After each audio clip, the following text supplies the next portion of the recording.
Je me dis finalement, quand tu pars de l'autre côté, comme tu reviens à ton plein potentiel et ton plein pouvoir. Pourquoi choisir une mission ? Mais en fait, c'est la mission qui te rapproche du plan terrestre. C'est-à-dire que dans les délais impartis par rapport au plan terrestre, par rapport à ce que tu as fait à ta dernière vie et ce que tu vas faire dans la perspective de ta future incarnation, tu t'occupes de tel ou tel type de vibration. Parce que t'es encore... Désolée, je reprends les termes de ton podcast, mais c'est vraiment ça, t'es encore entre deux mondes, entre deux vies. Et finalement, tu répares, tu perfectionnes et tu sublimes ce que tu as mal fait depuis l'au-delà, ou ce sur quoi tu as fait l'impasse dans ta dernière incarnation. Et donc tu encourages ceux qui sont investis des missions que toi tu aurais dû réussir, à eux réussir de leur côté, parce que s'ils réussissent, c'est ta victoire à toi aussi, en tant qu'âme, en tant que protecteur dans l'au-delà. Et en même temps, les victoires des autres sont les tiennes, parce que plus il y a de personnes incarnées sur Terre qui arrivent à déployer leur force et leur accomplissement grâce à ce que tu leur insuffles, plus ce sera léger pour toi dans la future incarnation. Ça, c'est ce que mon protecteur il m'a expliqué. Bonjour à tous, j'espère que vous allez bien. Je suis ravi de vous retrouver pour un nouvel épisode du podcast Entre deux mondes, épisode dans lequel j'ai eu le plaisir de recevoir, et pour la seconde fois, Alexandra Gabriel, à l'occasion de la sortie de son livre L'aimant d'Adam Céleste avec la numérologie. Ça a été pour moi l'opportunité de lui poser toutes mes questions en lien avec le parcours de nos défunts, en quoi ce qu'ils font dans l'entre-deux-mondes résonne avec ce qu'ils étaient ou ce qu'ils ont pu faire de leur vivant, et en quoi également ça nourrit leur plan d'incarnation future. Un grand merci à Alexandra pour sa disponibilité et pour toute la passion qu'elle transmet à travers ses explications, et un grand merci à vous tous, comme d'habitude, pour votre écoute fidèle. Je vous souhaite une très belle écoute.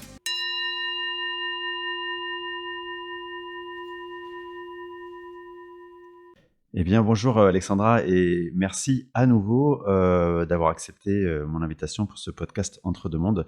Je suis vraiment très content de te recevoir pour entre autres parler d'un livre que tu viens de sortir qui s'appelle L'aimant d'Adam Céleste. Donc bonjour aussi à Topaz qu'on entend derrière toi. Et comment tu vas déjà ? Eh bien, très bien Xavier, écoute, je te remercie chaleureusement pour une nouvelle fois ton invitation. Ça me fait très plaisir de partager ce nouveau podcast avec toi. Écoute, tout va bien. Dans le meilleur des mondes, entre deux mondes, tout va bien. Et j'espère qu'il en est de même pour toi et pour tout le monde qui nous écoute.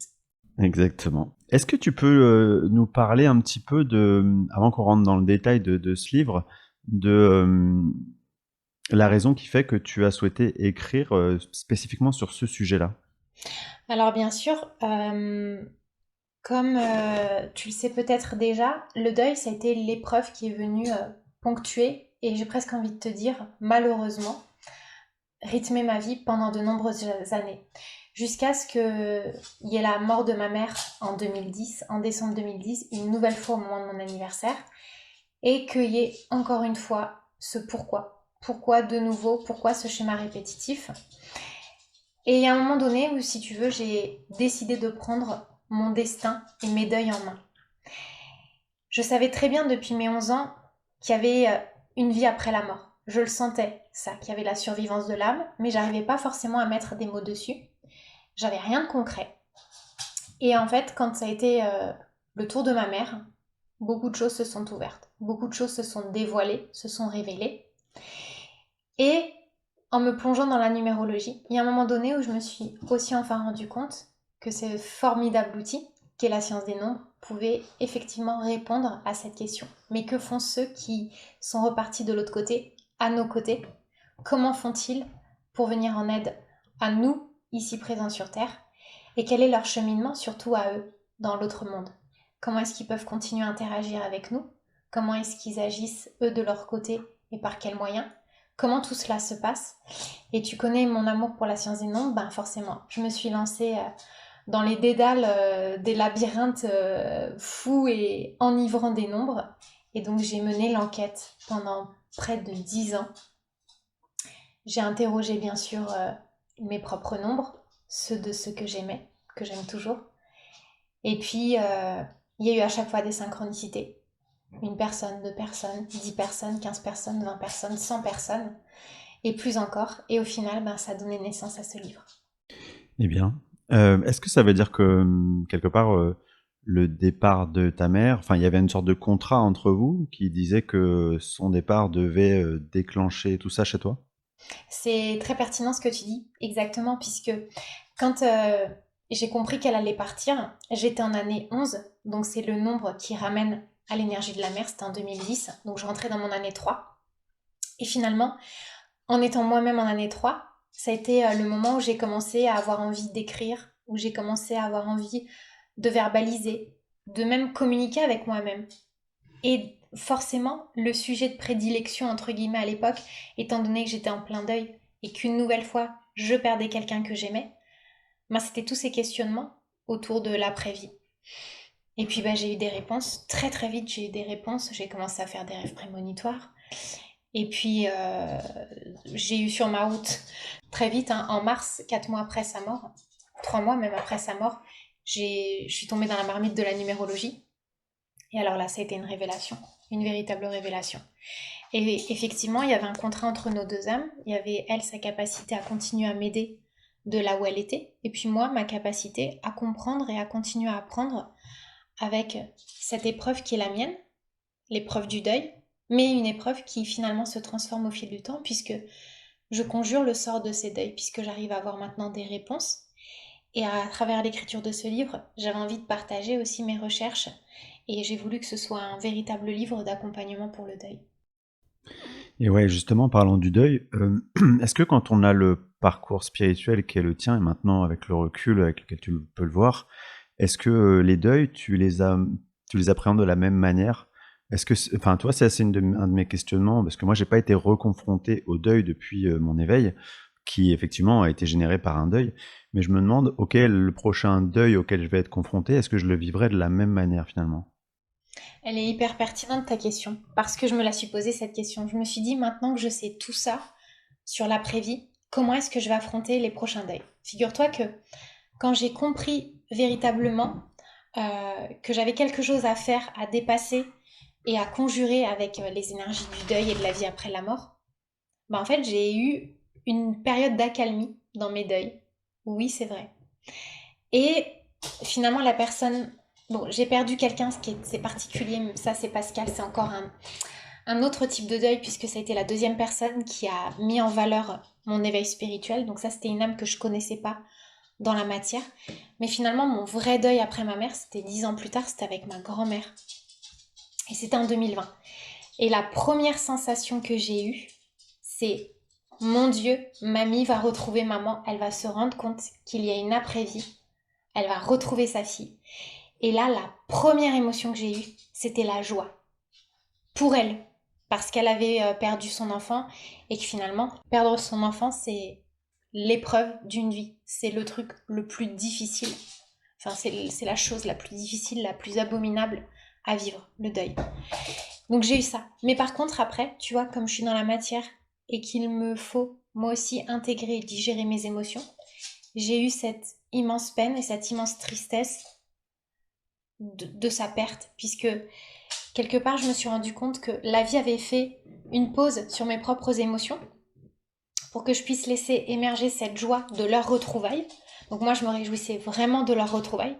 J'ai pas tout de suite vu comment ça s'était passé.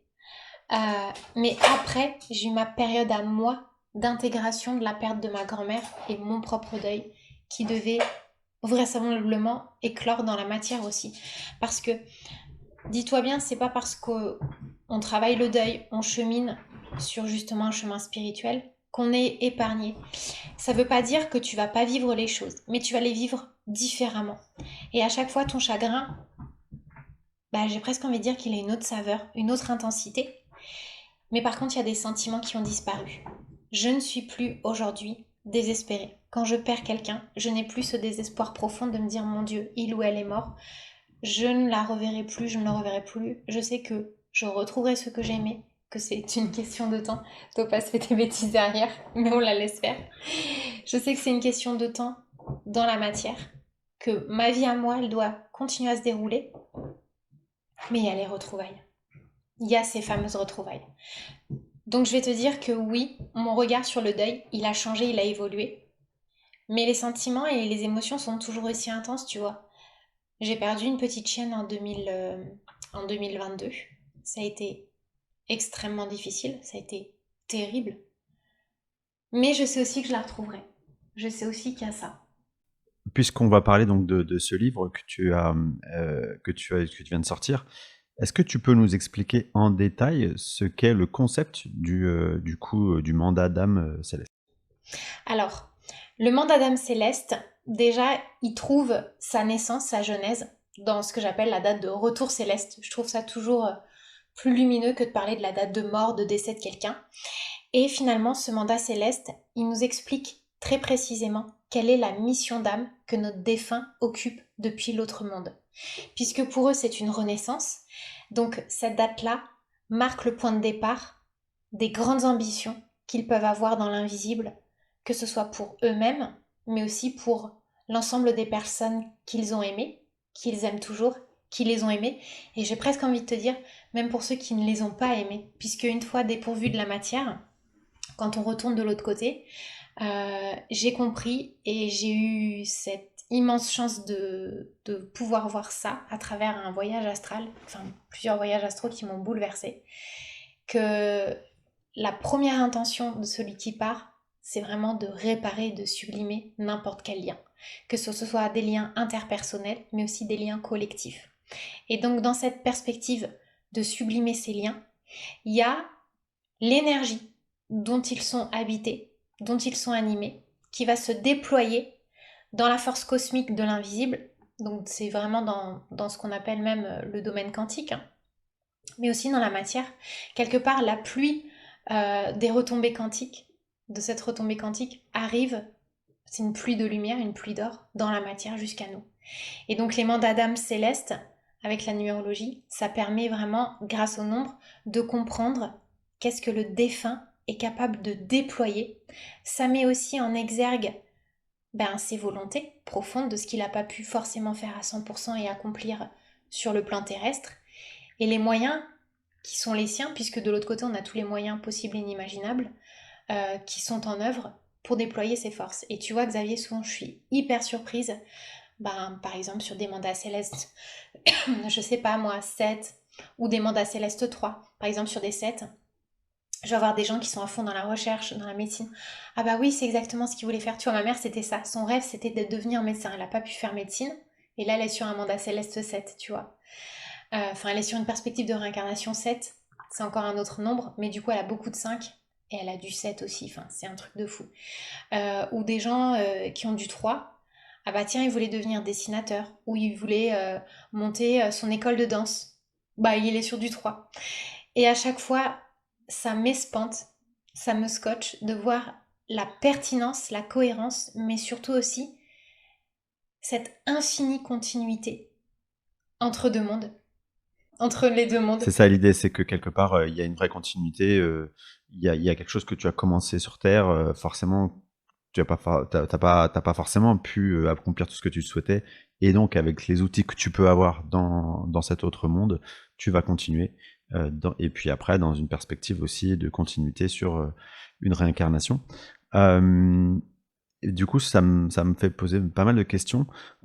Premièrement, est-ce que ça veut dire que donc cette fameuse mission d'âme là, dont on parle, est-ce que ça veut dire qu'on a une seule mission d'âme? Imaginons demain, toi tu quittes ce monde, hem, tu vois? Moi j'avais en tête que, bah, OK, tout de suite on a une mission d'âme, mais peut-être qu'on est dans un monde qui évolue énormément et très, très vite et du coup, bah, notre défunt, qui s'est orienté vers une mission en particulier quand il part, peut-être que dès le lendemain, il en a plein d'autres en fait, tu vois?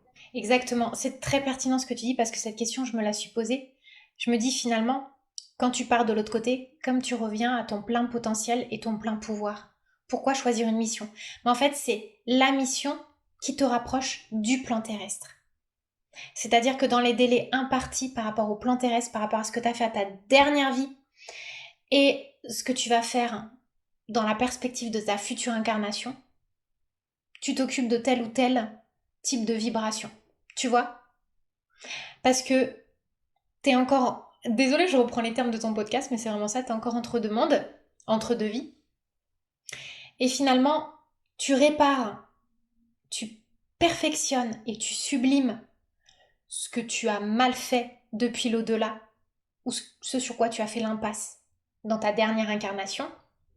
Et donc tu encourages ceux qui sont investis des missions que toi tu aurais dû réussir à eux réussir de leur côté, parce que s'ils réussissent, c'est ta victoire à toi aussi, en tant qu'âme, en tant que protecteur dans l'au-delà. Et en même temps, les victoires des autres sont les tiennes, parce que plus il y a de personnes incarnées sur Terre qui arrivent à déployer leur force et leur accomplissement grâce à ce que tu leur insuffles, plus ce sera léger pour toi dans la future incarnation. Ça, c'est ce que mon protecteur il m'a expliqué. Christophe, il m'a dit, par exemple, si toi tu gagnes sur un sujet, moi je gagne. Il m'a expliqué aussi, par exemple, mettons on a quelqu'un qui dans sa dernière vie a passé son temps à boire et à taper sa femme et ses enfants. Le truc sordide, tu vois, le truc tellement difficile, mais lié à une pathologie neurologique, une pathologie psychiatrique, hein, puisque l'alcoolisme, ben, on le sait, c'est une maladie neurologique et de dépendance. Euh, Si la personne qui est alcoolique, elle repart dans l'autre monde, mais que depuis l'autre monde, elle aide les familles en détresse qui sont victimes de quelqu'un alcoolique, ou qu'elle aide aussi les alcooliques, parce qu'en fait, de l'autre côté, tu t'occupes de tous les pôles du problème. Tu t'occupes des victimes et des bourreaux, puisque tu sublimes la condition. Et ben, si cette personne, elle arrive par exemple, cette âme, elle arrive à aider le médecin qui va soigner le malade, les familles qui vont être affectées, l'entourage, plus elle fait ça partout dans le monde, plus elle allège la condition sur le sujet. Et du coup, les conséquences de ce qu'elle va retrouver, peut-être prochainement, potentiellement dans la matière, ça va être très minime. Et peut-être même qu'elle n'aura pas besoin de renouer avec ça. Et qu'elle aura juste en fait des stigmates, des souvenirs, des réminiscences, mais qu'elle n'aura pas besoin de le revivre aussi matérialisé, aussi ancré dans la matière. Parce que depuis l'autre monde, elle aura déjà allégé la condition. Tu vois ce que je veux Ouais, dire? je vois bien. Mais pour reprendre ton exemple, imaginons donc cet homme alcoolique et puis violent, euh, il quitte son corps et tu sais, parfois nos défunts ils peuvent être encore imprégnés très imprégnés de ce qu'ils ont vécu. Il y a de la culpabilité, il y a de la colère, il y a s'ils arrivent dans cet état-là, cet état psychologique dans l'au-delà, est-ce que tout de suite ils peuvent commencer leur mission d'âme ou est-ce qu'il leur faut un temps de décompression, dés'imprégnation, tu vois? La grande question, qui fait souvent polémique, euh, et la grande question à laquelle je suis souvent confrontée et qui m'oppose avec beaucoup de personnes, mais j'assume et c'est pas grave, c'est comme ça. Après, je dis pas que j'ai toutes les réponses et que j'ai la science infuse. Je dis pas non plus que j'ai tout vécu, tout vu, tout constaté, donc je peux pas parler pour les autres. Mais en tout cas, j'ai jamais de défunts qui ont été bloqués, qui ont été complètement encore lourds de leur expérience sur Terre. Parce qu'en fait, j'ai toujours vu des défunts qui... Hein, je l'ai vu en astral, je l'ai eu à l'oreille, je l'ai eu en écriture, euh, je l'ai eu par plein de biais.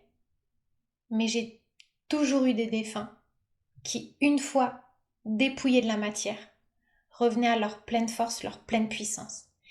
Et qu'est-ce qui fait qu'ils ont envie de se réincarner? C'est de se dire, mon Dieu, le chaos que j'ai semé dans la matière, vite, il faut que je répare.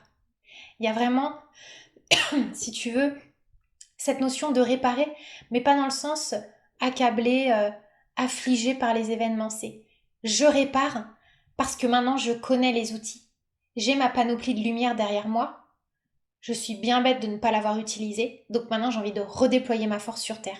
C'est pour ça que des fois j'ai des gens qui me disent moi je sais ma dernière vie, on m'a dit que c'était ma dernière vie. Et je me dis des fois que ben, on peut pas dire ça, c'est une aberration parce qu'on ne connaît pas toutes nos forces et tous nos potentiels tant qu'on ne les a pas déployés sur Terre. Donc, si par exemple, tu as un super don, je sais pas, pour faire de la cuisine et que tu n'en as rien fait toute ta vie, ben, qu'est-ce que tu vas vouloir faire? Tu vas vouloir refaire une expérience pour le matérialiser sur Terre, tu vois? Et à chaque fois, c'est ça qui te donne l'envie de revenir faire un tour sur Terre.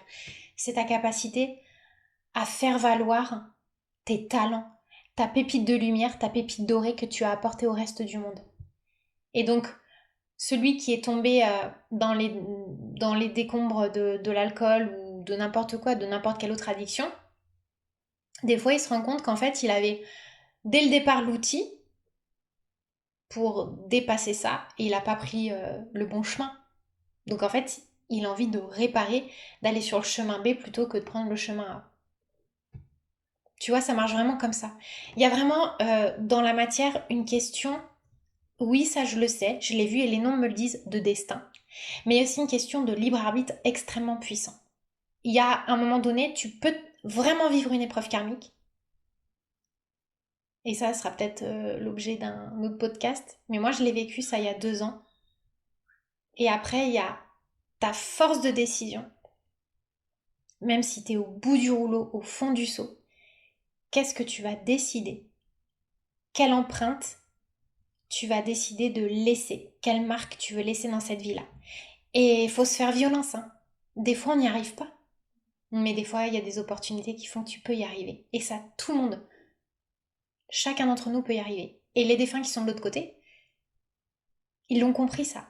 Donc ils se disent, mon Dieu, je devais faire ça, ben bon, je l'ai pas fait pendant mon dernier parcours sur Terre.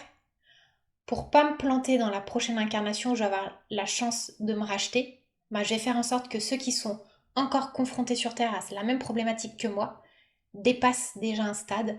Comme ça, moi, ça va alléger ma condition. Et c'est là où j'ai compris, tu sais, cette notion de on est tous reliés, on est tous interdépendants les uns des autres. Ben oui, ta victoire, c'est ma victoire, c'est la victoire de tout le monde.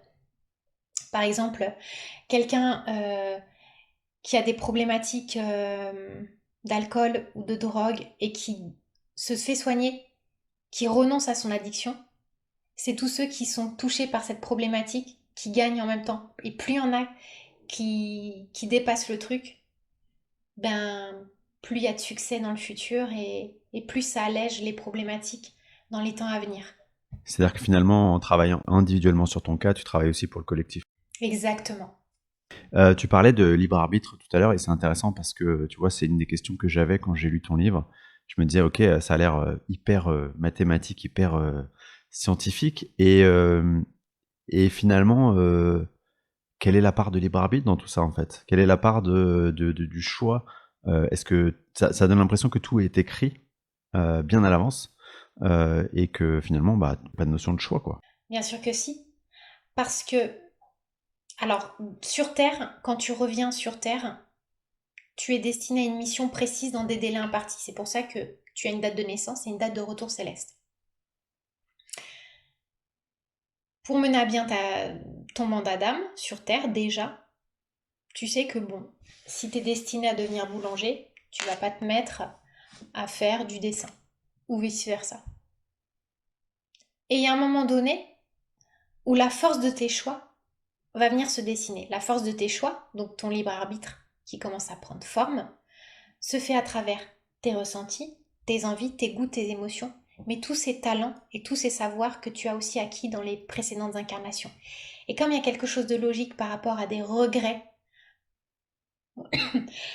des regrets par rapport à ce que tu n'as pas réussi à faire, mais des choses aussi perfectibles que tu as fait à 50, 70%, mais que tu aurais pu faire à 200%, eh ben, il y a ce feu de la vie, ce feu impalpable qui anime ton âme, en fait, qui est ton âme, qui se matérialise dans ton propre invisible, dans ta propre structure à toi.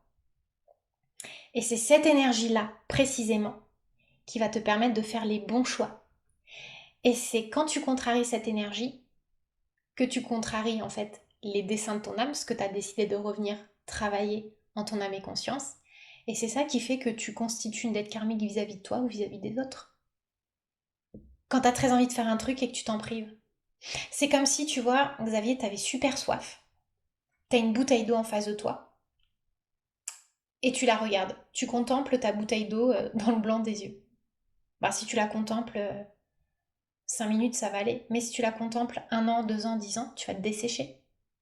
Alors que si tu l'ouvres et que tu la bois, ben tu vas t'hydrater et tu vas vivifier ton énergie, tu vois. C'est exactement la même chose. J'utilise une métaphore un peu simpliste, mais c'est vraiment ça. Ton libre arbitre, il est là. C'est quelle est la décision que je prends pour mon bien-être, pour accepter ma condition d'incarné et d'incarnation, et du coup servir et partager avec les autres. Ouais. Mais ce que tu disais tout à l'heure, c'est que bah, quand on, quelque part, il y a ce qu'on fait durant notre vie, et puis ce qu'on l'a pas fait, on va le continuer quelque part. Imaginons une vie où vraiment j'ai rempli toutes les cases, j'ai coché toutes les cases. Euh, Est-ce que j'ai quand même quelque chose à continuer? Tu vois? Et puis l'autre question, c'est on fixe une date d'entrée, une date de sortie. Est-ce que cette date de sortie, elle est modulable? Parce que si j'ai fait tout ce que je voulais faire, bah, peut-être que je vais prendre une autre sortie qui m'amènera sur une autre mission. Exactement. Mais parlons d'une vie justement où tu as marqué un maximum de points, où tu as fait vraiment tout ce qui était possible et inimaginable de faire pour ton âme. Déjà, c'est très bien parce que tu as perfectionné des talents, tu as insisté sur des talents et tu les as rapportés dans la matière. Donc déjà, c'est du petit lait, c'est du grain à moudre pour tes futures incarnations. Les dates de retour céleste, de ce que j'ai compris, alors tu as des parcours d'âme, hein, après ça dépend vraiment de tout un chacun. T'as des gens, ils ont une date d'entrée, une date de sortie. Et t'as des gens, par rapport à ce qu'ils ont fait, par rapport à des situations de vie dans les précédentes incarnations où ils se sont mis en danger, où ils n'ont pas respecté leurs propres incarnations. Ça peut être aussi des, comment dire, des dates de retour céleste programmées si tu te mets en péril, si tu joues avec ta santé, etc. Tu peux avoir une ou deux portes de sortie supplémentaires. Mais au bout d'un moment, il y a une deadline. On n'a pas non plus 36 portes de sortie. Et en fonction de où tu en seras dans le jeu de ton incarnation, de ta vie, bah soit tu vas prendre la première sortie, soit finalement, bah, tu as suffisamment de points. Tu sais, c'est un peu comme à l'école. Ah, tu as la moyenne dans telle matière, bon, bah, tu vas quand même passer dans la classe supérieure. C'est exactement ça qui se passe. Hmm, ok. Et quand une personne incarnée vient à se suicider et que c'était pas prévu dans son plan d'incarnation, comment ça fonctionne du coup? Si c'était prévu. Ah, tu pars du principe que c'est toujours prévu du coup? En fait, il y a vraiment l'idée de... Tu vois, moi, pour être très transparente avec toi, mon protecteur le plus solide, le plus lumineux, le meilleur, c'est quelqu'un qui s'est soi-disant, je dis bien soi-disant avec des guillemets, suicidé. Je ne veux pas rentrer dans la polémique de sa disparition, mais pour moi, c'est quelqu'un qui s'est soi-disant suicidé, mais qui a un puits de savoir, de connaissances et de force incommensurable. Et j'avais souvent entendu ces discours de «Ah, il est suicidé, c'est une aberrante, il va pas bien et tout». Ça, ce discours, je l'ai entendu pour mon petit ami Rudy qui est mort le jour de mes 20 ans. Il s'est suicidé, t'auras jamais de contact avec lui. Rien à voir avec ça. C'est juste que c'est pas le moment, que c'est peut-être pas dans cette vie, ou que peut-être il va faire surface dans 10, 15 ans. Mais il y a personne qui est puni ou qui est condamné. Que les gens se sortent ça de la tête. Combien de fois j'ai eu aussi des gens, des parents en larmes, on m'a dit qu'il était ceci ou cela. Ben pas du tout, je vous dis qu'il aide l'armée de l'air. Ah bah c'est ce qu'il voulait faire, être pilote de ligne. Bah en fait il est à fond là-dedans. Parce qu'il aide sur la défense du territoire, des pays, il aide sur les pays en guerre. Est-ce que tu crois que quelqu'un qui s'est suicidé aurait autant d'impact? Bah non. Tu vois, moi j'ai vu des personnes suicidées mais qui étaient plus éclatants que des personnes qui avaient profité de la vie pendant toute leur existence, quoi. Mais ça on est vraiment d'accord et pour le coup, c'est exactement la même chose que je peux dire aux personnes qui me posent ce genre de questions. Mais ce que j'avais en tête moi, c'est que parfois, en fait, quand tu es au niveau de l'âme et que tu prévois ton plan d'incarnation, bah, c'est comme si tu te chargeais un peu la mule parce que parfois tu es un peu trop ambitieux et du coup, bah, peut-être que ça va générer un suicide parce que tu vas pas réussir à aller au bout. Donc toi, ce que tu dis, c'est que il y a quand même une porte de sortie qui dit au cas où tu n'y arrives pas, tu vas sortir comme ça. Exactement. Et puis ça dépend vraiment aussi des parcours d'incarnation. Ça dépend vraiment des parcours d'incarnation. Tu as des gens qui décident et qui acceptent de revivre, enfin qui ont eu l'épreuve du cygne dans une ancienne vie et qui du coup ont une dette karmique vis-à-vis d'eux-mêmes, tu vois. Moi j'ai eu quelqu'un dans mon entourage qui a été très important pour moi dans mon enfance, c'était quelqu'un que j'admirais. Il a eu un accident, j'ai rien compris. Comment quelqu'un d'aussi talentueux et d'aussi lumineux que lui pouvait en arriver là, jusqu'à ce que je comprenne, qu'on me montre que dans la toute dernière vie, s'était mis une balle sur la tempe, quoi, et qu'il était mort. qui s'était suicidé, donc il avait dans cette vie-là accepté d'avoir une dette karmique vis-à-vis de lui-même. Et quand je regardais la réalisation de son dernier chapitre de vie, tout était tellement hyper cohérent. Donc lui, sciemment, il a décidé d'avoir une dette karmique vis-à-vis de lui-même dans cette vie-là, par rapport à un suicide de la toute dernière vie qu'il a eu par chagrin d'amour. Mais il y a des gens qui vont, ok, se suicider, et qui du coup vont réparer ce suicide sur 6-7 vies à venir. Ils vont pas forcément avoir des épreuves très douloureuses, mais ils vont refaire un chemin spirituel, et il leur faudra peut-être 6-7 vies. Et t'en as qui vont dire, bah non, moi je le règle dans la prochaine vie, c'est pas grave, j'ai la dynamique karmique pour, j'ai les épaules pour, donc il va m'arriver ça. Ok, j'ai fait ça contre moi-même, mais moi je décide de le réparer comme ça. Tout est question de cohérence, de décision et d'énergie, et de où la vie te mène par rapport à ta propre âme, mais aussi par rapport à une mission cosmique et collective, pour éveiller des consciences par rapport à quelque chose qui peut t'arriver. Et oui. Ouais, ça me fait penser à une personne que j'ai eue en séance comme ça qui, soit c'était assez étonnant parce que dans son parcours de vie, elle avait énormément de personnes autour d'elle qui s'étaient suicidées et puis aussi de beaucoup de personnes qui venaient lui parler du fait qu'il voulait se suicider.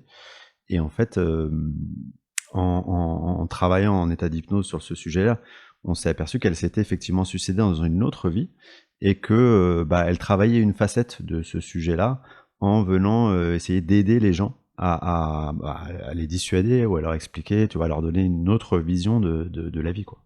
Rendez-vous dans mon 3e livre. Moi, ça a été mon épreuve de vie dans la dernière vie.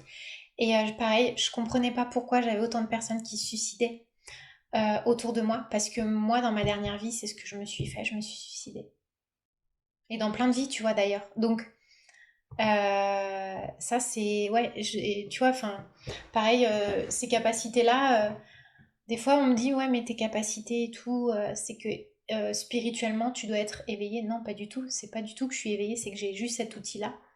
Parce que doit me permettre de comprendre des choses. C'est un outil que j'ai choisi d'avoir dans cette vie-là pour dépasser certaines questions, justement, en lien avec l'autodestruction.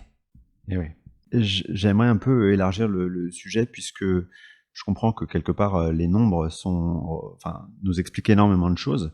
Est-ce qu'on peut comprendre, est-ce qu'on pourrait imaginer comprendre aussi pourquoi une âme qui va s'incarner, enfin, qui a prévu de s'incarner et qui finalement recule, ces fameuses fausses couches ou tu vois, ou les événements qui font que ça se passe pas, est-ce qu'on peut comprendre des choses sur la raison qui fait qu'elle a reculé? Mais bien sûr, parce que c'est simplement une petite âme et elle a reculé sans reculer. C'était prévu qu'elle recule. Des fois, c'est des âmes qui viennent faire un passage express dans la matière parce qu'ils ont besoin de ressentir et de faire ressentir une émotion spécifique à la famille dans laquelle ils vont s'incarner. Hmm. Mais est-ce que pour autant ça peut être des âmes qui vont, tu vois, faire ce passage express et puis se dire 2 ans après, même si le temps n'existe pas de l'autre côté, je reviens et cette fois c'est la bonne? Bien sûr, bien évidemment. Et ça le fait très souvent. Je vois souvent des gens, d'ailleurs il y a un chapitre dans mon livre là-dessus, je vois souvent des gens qui font des fausses couches, ou des gens même qui sont complètement pétris de culpabilité parce qu'ils ont décidé d'avorter. Mais dites-vous que si vous avez avorté, si vous avez fait une fausse couche, c'est votre volonté qui a été secondaire. La volonté de l'âme prime toujours. Si l'âme elle avait voulu venir, vous auriez eu vos règles, il y aurait eu un déni de grossesse. Des fois ça peut vraiment être ça. Parfois, dans certains cas, attention, c'est pas pareil pour tout le monde. Mais il n'y a pas besoin d'avoir de la culpabilité, de se mettre martel en tête ou de s'auto-flageller pendant des années, quoi. Les choses sont vraiment prévues pour moi. Par même des forces qui nous échappent, hein. Je pense qu'on sait vraiment pas tout, on est loin de tout savoir. Même là, tu vois, dans mon livre, je me dis, c'est que 1% de la connaissance universelle, quoi. C'est ça, je trouve que le travail de toute personne qui est dans cette quête spirituelle, c'est un gros travail d'humilité, d'accepter de se dire que on ne connaît qu'une partie infime du fonctionnement et qu'on ne peut pas l'appréhender. Donc tout le raisonnement, tout le travail qu'on peut mener autour de ça ne nous permettra que d'en percevoir vraiment une infime partie, quoi. Mais c'est sûr. Et c'est bien parce que ça remet les choses, tu vois, à leur place aussi. Exactement. Dans ce livre, il y a aussi beaucoup cette notion de contrat finalement, tu sais, d'accord entre une âme qui va partir et une âme qui lui est proche. Hem et du coup, moi, ça m'a posé pas mal de questions. Je me suis demandé, est-ce qu'on a toujours je sais qu'on a beaucoup de contrats d'âme avec les personnes qui croisent notre chemin au quotidien dans notre incarnation. Est-ce que de la même manière, on a beaucoup de contrats d'âme avec, les défunts, par exemple, les défunts de notre famille ou nos amis? Mais je vais te dire un truc, Xavier. Tu vois, moi, il y a quelque chose que j'ai compris et qui m'a espantée, qui m'a stupéfaite. Euh, c'est pour ça que j'ai parfois du mal à m'exprimer sur ces notions de flammes jumelles qui, pour moi, finalement, n'ont pas trop de sens. Parce que finalement, on n'est pas des âmes, on est une seule et même âme. Donc je prends toujours et très souvent la métaphore de la tablette de chocolat. C'est comme si en fait l'âme du monde c'était une immense tablette de chocolat et chacun de nous est un carré. Donc en fait quand on revient, quand on refond dans la marmite, dans la fève de cacao, tu vois, quand on revient à l'essence de cacao, bah on se rend compte qu'on est tous mélangés, qu'on se connaît tous. Si je te dis que tu connais cette petite personne qui est au fin fond du Pérou et qui est en train de, je sais pas, faire du toilettage pour chien. Si tu connais en fait ce monsieur qui est en Thaïlande et qui est en train de créer un bateau avec des bambous, tu me crois? Tu connais ce médecin, ce grand professeur qui est en train de sauver une vie qui est au Canada, tu me crois? En fait, toutes nos âmes, à tous nous individuellement ici présents, en fait, ce n'est ni plus ni moins qu'une parcelle d'âme de l'âme du monde. On est une parcelle d'âme, on est un fragment d'âme de l'âme du monde. Donc en fait, on connaît tout et tout le monde. C'est juste que on passe du temps dans la matière avec des parcelles d'âme. Et tu vois, même ça encore, je mets un bémol maintenant. Plus ça va, plus je comprends de choses, plus je me dis, mais en fait, c'est une illusion. Toutes les âmes du monde se connaissent au diapason, quoi. Ce qui fait relativiser aussi le concept d'âme sœur, puisque en fait, on est tous des âmes frères et sœurs finalement. Bien sûr. C'est particulier, hein. Ben ouais, c'est particulier, ça fait un peu mal à la tête, ton Eh ouais, concept. mais ça, c'est vraiment la réflexion là que j'ai eue à la fin de l'écriture du troisième livre, qui est pas encore sorti, mais qui va sortir en mai.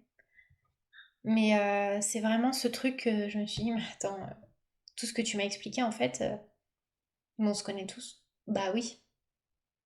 Pareil, cette notion de vieille âme, ça veut tout dire et rien dire, puisqu'on est une seule et même âme. C'est juste, on a... Tu sais, c'est comme si c'était un petit lopin de terre qu'on devait cultiver, qui nous était confié. Mais en fait, c'est la même terre de tout le monde. Donc quand on la remélange dans la matière, elle se refond avec toutes les autres parcelles. Ouais, ouais, mais après, effectivement, tel que je l'appréhende actuellement, je me dis, ok, effectivement, on se connaît probablement tous, c'est possible, dans l'infinité du plus haut, mais dans cette incarnation, on a choisi de collaborer spécifiquement avec quelques parcelles, Bien sûr. les parcelles qui sont incarnées avec nous et les parcelles, beaucoup plus de parcelles désincarnées qui nous aident aussi. Euh, et, et j'ai en idée que dans ces parcelles désincarnées, il y a beaucoup de nos défunts, mais peut-être pas tous, euh, et beaucoup d'autres âmes. Qui te dit que tes protecteurs, les personnes qui t'aident le plus, ce ne seraient pas les parents que tu as eus en 1412? Tu vois, je dis n'importe quoi. J'ai été Christophe Colomb. Voilà, exactement. Qui te dit que c'est pas ça? En fait, on sait pas. Oui, oui. Ça m'est déjà arrivé d'ailleurs en séance avec médium, hein, de capter ce type d'information où on se dit que nous on met les protecteurs comme tu les appelles ou des guides sur des échelles très très hautes et en fait ils nous expliquent parfois ben non mais en fait on se connaît de plein d'incarnations, on a été ensemble. Exactement. Je pense qu'on est loin de tout savoir, de tout comprendre. Euh, mais même moi, je me dis, et je vais encore aller aussi de surprise en surprise. Bah déjà, moi, je l'ai vécu cette expérience. En 2014, quand je suis arrivée à Toulouse, j'ai été remise en lien avec une âme que j'ai rencontrée aux pompes funèbres en faisant un stage aux pompes funèbres. Et en fait, c'était mon mari, mon amant, mon amour de ma vie dans une précédente incarnation, quoi. Par contre, quand il est venu, Je l'ai ressenti direct et j'ai su que c'était vrai, que effectivement. Après, j'ai rencontré son frère, donc son frère hyper cartésien. J'ai dû lui dire tout ce que Pascal m'avait raconté. Il était sur les flancs, mais elle a dit mais oui, mais en fait il me fait tu décris mon frère et j'ai l'impression que t'es notre sœur depuis toujours, comme si t'avais toujours été là depuis toujours quoi, Waouh. dans notre famille, tu vois. Donc c'était oufissime cette expérience. Puis pareil, moi j'ai compris qu'il y avait un après. Alors on va savoir pourquoi, hein. Enfin si maintenant je sais pourquoi, mais le premier défunt qui m'a fait comprendre qu'il y avait un après, c'est Ayrton Senna. Pourquoi lui? Des années plus tard, je l'ai compris grâce à Pascal, tu vois. Et pourtant, c'est des âmes que j'ai pas rencontrées dans la matière. Oui, c'est fou d'ailleurs, c'est fou de penser à ça. Que ce contrat que vous avez pu avoir, finalement, il a rien à voir avec quelque chose qui a pu se passer dans la matière, quoi. C'est illogique dans la matière, mais par contre, c'est totalement logique. C'est d'une logique implacable dans la non-matière, dans l'invisible. D'ailleurs, on dit souvent qu'on est accompagné de nos protecteurs, évidemment, mais qu'au-delà de ça, il y a énormément d'âmes qui peuvent nous accompagner. Toi, tu le ressens comment, cet accompagnement? Moi, je pense que ce sont des égrégores d'énergie qui viennent par rapport à des problématiques. Par exemple, si tu as une problématique de confiance en toi pour passer un examen, ben, tu vas peut-être avoir tous les professeurs de l'univers qui sont dans l'au-delà, tous les mentors, tous les inspirateurs de confiance qui vont venir se coller à ton énergie pour que le jour de ton examen, tu transcendes cette épreuve, parce que tu dois le faire dans cette vie-là. Si tu as un problème de confiance en toi pour faire de la danse, tu peux avoir tous les danseurs de l'univers, les danseurs étoiles, tac, qui vont venir à tes côtés le jour de l'audition que tu dois pas louper. Pour moi, ça se passe comme ça. C'est une problématique, quelque chose d'important qui est vécu dans la matière. Et tous ceux qui l'ont vécu dans la matière et qui ont les outils de l'autre côté, ils arrivent en mode solidaire et ils se mettent à ton service. Pour moi, ça marche comme ça. Ça, c'est un truc de fou. Mais même parfois, y a des choses qu'on soupçonne pas, hein. Je défends pas qui il a été sur Terre ou ce qu'il a pu faire d'ailleurs. C'est pas ça que je veux mettre en avant et en lumière. Mais tu vois, Michael Jackson, ben lui, c'est le défunt idéal qui peut venir consoler ceux qui ont perdu un animal. Tu te dis, mais attends, c'est le grand king de la pop et tout machin. On le voit comme ça. Bah non, bah non. Il fait ça aussi. Tu vois? En fait, c'est par rapport à ce que t'as vécu, ressenti et compris dans la matière, par rapport à ton histoire, hein, au-delà, tu vois, de lui en l'occurrence, d'être une célébrité. Euh, et de qu'il a été, controversé ou pas, hein, sur Terre, bah dans lui, dans son histoire d'homme, dans son histoire personnelle, dans ses énergies propres d'âme, il a ce truc en lui d'être capable de consoler ceux qui perdent un animal. Personne ne soupçonne ça. Enfin, peut-être que d'autres personnes l'ont perçu, hein, je sais pas. Mais ça, je sais que c'est un truc qu'il fait très très bien. Est-ce que selon toi, ça fait référence un petit peu à ce qu'on dit que, tu vois, ce qu'on appelle l'essence profonde de qui on est vraiment? Oui, c'est ça, Xavier. Bien sûr, t'as tout compris. Bah oui, c'est ça. On montre, mais même nous, hein, nous les êtres humains au quotidien, médiatisés ou non, hein, on a une image, une interface publique. On a même une interface avec notre famille. On a une interface qui nous est propre. Tous ces rôles qu'on joue. Exactement. Et puis à l'essence profonde de nous-mêmes. Et selon toi, c'est quoi le ratio alors? Quelle est la partie du rôle qu'on joue, auquel parfois, souvent, on s'identifie, et la partie de qui on est vraiment? Mais c'est là toute notre quête et notre retour à l'être, à l'unité, à qui on est vraiment, dans notre essence divine et spirituelle, quoi. C'est tous ces personnages, tous ces rôles qu'on façonne ou qu'on contrefaçonne, qui tôt ou tard nous amènent vers cette vérité. Et t'en as ben, qui vont le comprendre très tôt. T'en as qui vont le comprendre grâce à d'autres. T'en as qui vont le comprendre dans 2, 3 futures incarnations. T'en as qui l'ont compris il y a déjà 10 incarnations en arrière. Ouais, ça veut dire que quelque part, quelque part, notre mission à tous, quand on est incarné, c'est de se déshabiller de tous les rôles et puis de revenir à notre essence, quoi. En fait, le but d'une incarnation, c'est de donner le meilleur de nous-mêmes, pour nous-mêmes, avec nous-mêmes et pour les autres. C'est en fait offrir sa pépite dorée au monde. Dire, regarde, ça, je l'ai gardé dans ma poche pendant des années. mais regarde ce que j'ai, regarde ça. Bah, je l'offre à moi et au reste du monde. C'est ça, apprendre aussi à s'aimer. C'est pas se regarder dans la glace, mon Dieu, j'ai des belles lunettes, j'ai des beaux cheveux, des beaux yeux. Non, c'est apprendre à s'aimer, c'est respecter le programme d'incarnation sur lequel on s'est engagé, déployer tous les efforts qui sont mis à notre disposition pour le faire vivre et vibrer dans la matière, en profiter avec les autres, le partage avec les autres et le sublimer pour soi et pour le monde, quoi. Je pense que c'est vraiment ça la définition de s'aimer et s'éviter justement de vivre des épreuves qu'on n'est pas obligé de vivre et à travers ce dont on parlait tout à l'heure, le fameux choix et la fameuse intervention du libre arbitre. Tout à l'heure, tu parlais en introduction du deuil et puis du départ de ta mère et du contrat qui vous liait. Ça veut dire qu'elle t'a accompagné, elle, ou elle t'accompagne encore.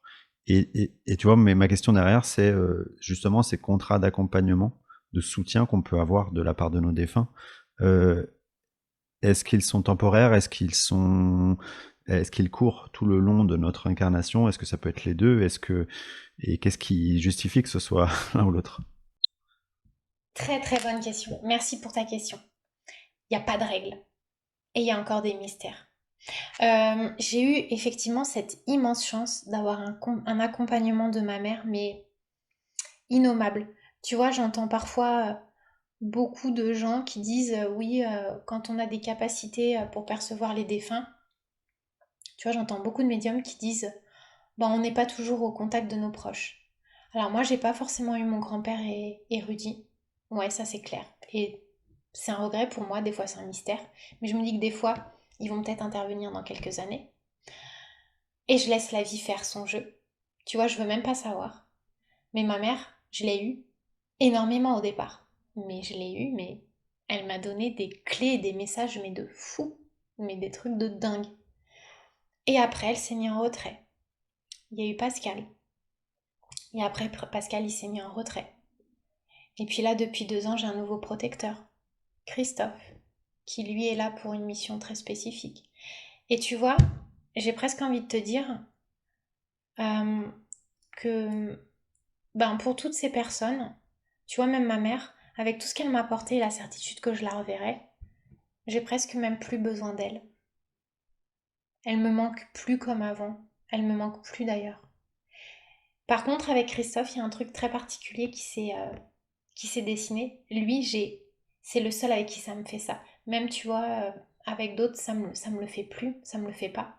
Mais lui, j'ai parfois peur qu'il s'en aille. Parce qu'en fait, j'ai jamais autant avancé et évolué que ces 2 dernières années grâce à lui. Il est à l'origine de tellement de choses que si je devais avoir même, tu vois, une forme de dépendance affective à un protecteur, ce serait à lui. Mais pas aux autres. Des fois, j'ai peur qu'il parte. Je lui ai dit, j'ai déjà dit, ouais, j'ai pas envie que tu partes. Donc il ne me dit rien, mais parce que ça fait partie aussi d'un travail que je dois faire. Ça fait partie aussi de mon rôle à moi.